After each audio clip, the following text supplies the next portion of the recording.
So eto na nga po mga kaibigan, Los Angeles Lakers gagamitin na ang kanilang big man at sentro na si Christian Coloco sa pang-apat na laban ng Lakers sa preseason game kontra sa kupunan ng Warriors. And bago yan kaibigan, huwag niyo po munang kalimutan i-like at i-subscribe ang ating YouTube channel, then pahit na rin ang notification bell.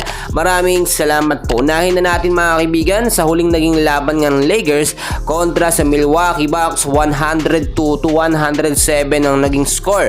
Panalong Lakers kasi nga po ginamit at pinaglaro nila ang kanilang mga star player. Doon nagkaroon ng set 2 no sa second half ng game at pinakalaro naman itong si Bronny James at ang ibang mga rookie ng Lakers, which is okay naman so far pero hindi nagiging effective sa game. At dahil nga po preseason game pa lamang ito, nagkakaroon po ng experimental na lineup ang Lakers, especially ang kanilang head coach na si JJ Redick. So nakita naman natin ng first 5 lineup ng Lakers hindi ganoon kalakasan at wala pong big man na nakakasama sa lineup. Kahit alam natin na may tatlong big man o sentro na available ng Lakers, ay dapat ginagamit nila yan. Sino ba yung mga Lakers na center mga kaibigan? Nandyan po si Jackson Hayes, number 1 yan. Si Kyler Kelly, inaabangan natin ng appearance. At eto nga pong si Christian Coloco na nagkaroon po ng health issue.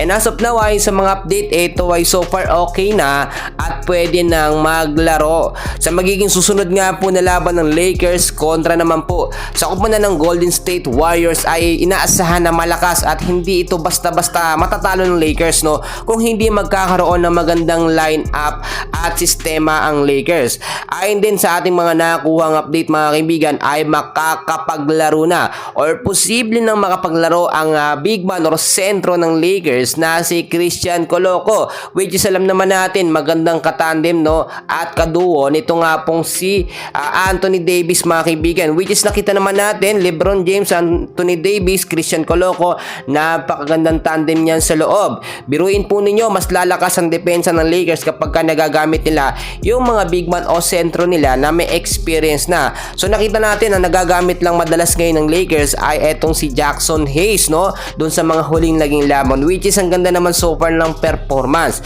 Pero itong si Kyler Kelly hindi pa natin nakikita ang appearance mga kaibigan dahil nga po rookie ito, ay nakita naman natin baka sa mga huling laban pa sa preseason game ng Lakers makakapaglaro itong si Kyler Kelly. Binibigyan din ng mas mahabang playing time at oras eto nga pong anak ni LeBron na si Bronny James, which is nakita naman natin so far hindi nagkakagawa ng mga puntos or magagandang highlights.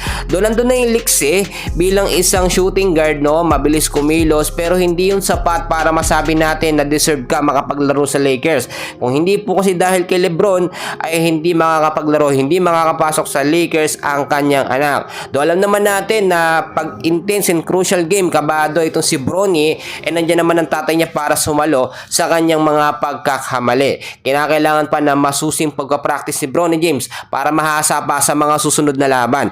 At dahil nga po Warriors ang makakalaban no, sa October 16 ng Lakers, ay kinakailangan magandang setup of lineup ang gamitin ni JJ Redick. Ibig sabihin, hindi lamang si Christian Coloco ang dapat paglaruin dyan. Dapat mabigyan din ng mahabang playing time etong si Jackson Hayes, palitan sila ni Christian Coloco mga kaibigan.